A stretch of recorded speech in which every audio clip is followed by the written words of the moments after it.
Hello, my name is Abhimanyu Shin. I am auditioning for the Bachelor's of Fine Arts in Acting at the Victorian College of the Arts. So, a little about me. I am passionate about telling stories that connect deeply with people, and my ambition is to work professionally in both theatre and film.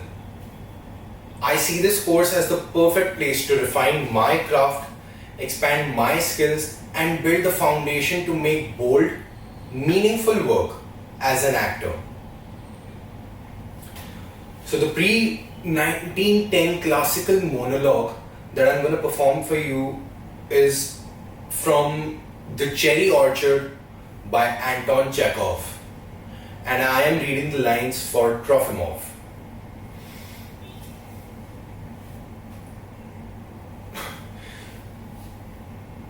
We talked a lot yesterday, but we didn't get anywhere. A proud man, at least in your sense of the word, has something mystical about him. And you may be right, but if we look at the thing quite simply and don't try to be too clever, then what room is there for pride? And what's the sense of it all anyway?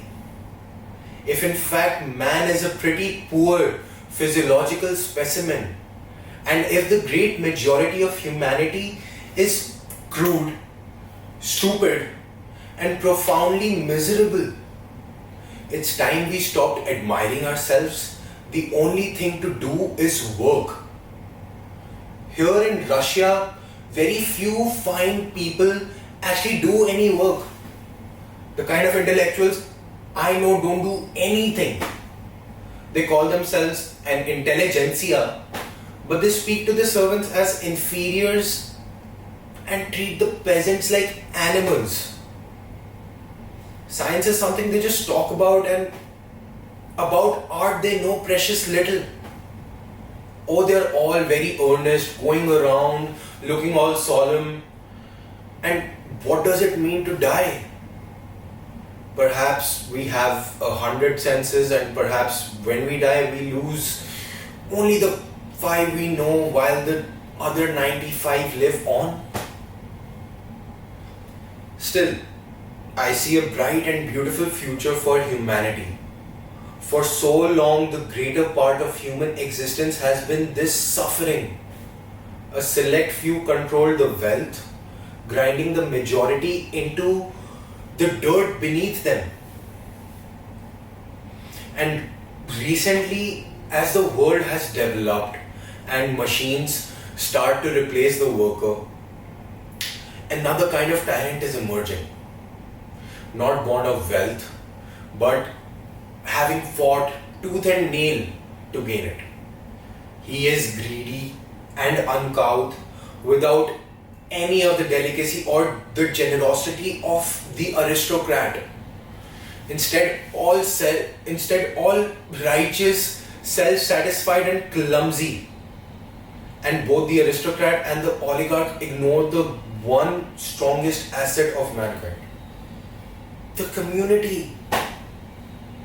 This is the future I see before us, yet what we have got now but dirt, vulgarity and squalor. I loathe all the earnest phases. They scare me, and so do earnest conversations. Why can't we just keep quiet for a change?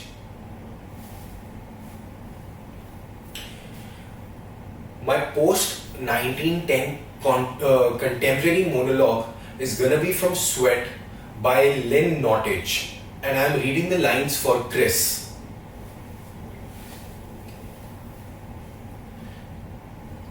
He had tats on his face, big fucking tats.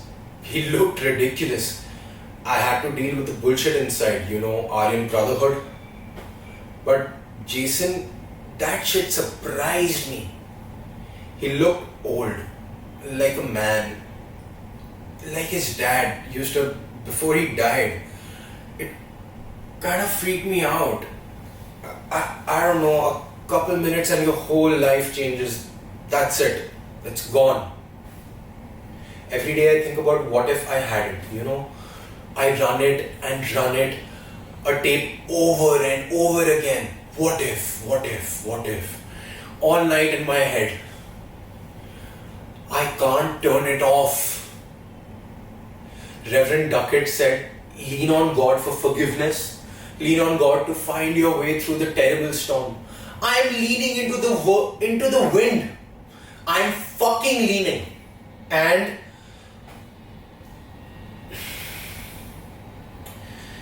then there's Jason crossing Penn, and I'm just chilling, looking in the window of Sneaker Villa, not thinking about anything.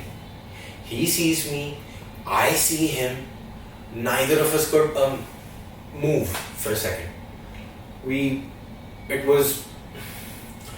I've been thinking about what I would do in that moment, how I would react, what I would say. I mean, fuck it. What we did was unforgivable. Next thing I know, I'm walking fast toward him. I don't know what I'm gonna do, but the emotions are right there in my chest. A fist pressing right there.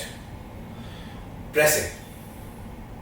And I keep walking, and I'm expecting him to walk away, do something, but he just stands there like he's been waiting on me all these years.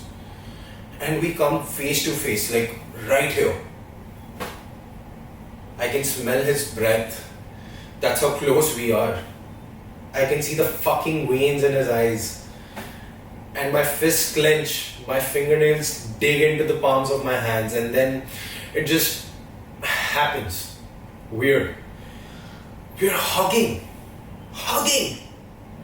I don't know why, and for the first time in 8 years, I feel like I could go home.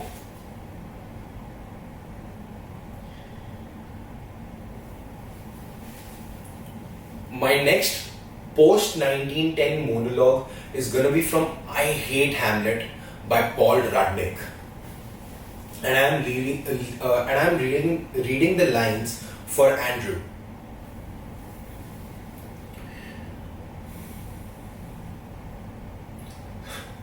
Last night, right from the start, I knew I was bombing.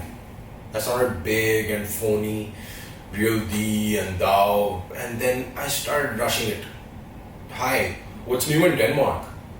I just could not connect. I couldn't get a hold of it. And while I'm babbling, I look out and there's this guy in the second row, a kid, like 16, obviously dragged here. And he's yawning and jiggling his legs and reading his program. And I just wanted to say, hey kid, I'm with you. I can't stand this either, but I couldn't do that. So I just kept feeling worse and worse, just drowning. And I thought, okay, all my questions are answered and I'm not Hamlet, I'm no actor. What am I doing here? And then I get to this soliloquy, the big job. I'm right in the headlights, and I just thought, oh Christ, the hell with it, just do it. To be or not to be, that is the question.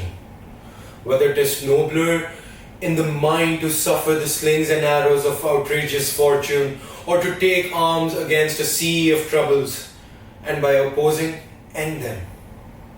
I kept going. I finished the speech and I look out and there's the kid. And he's listening. The whole audience, complete silence, total focus. And I was Hamlet. And it lasted about 10 more seconds and then I was in hell. And I stayed there, but for that one little bit, for that one speech, I got it. I had it. Hamlet. And only 8,000 lines left to go.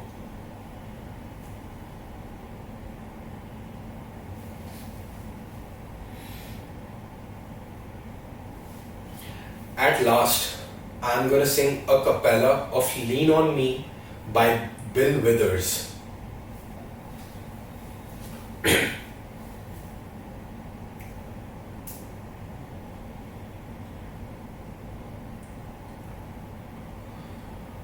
Lean on me when you're not strong, and I'll be your friend.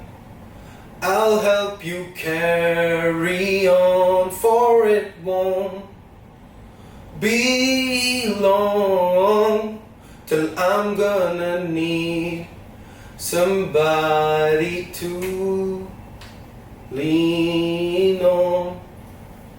Please swallow your pride.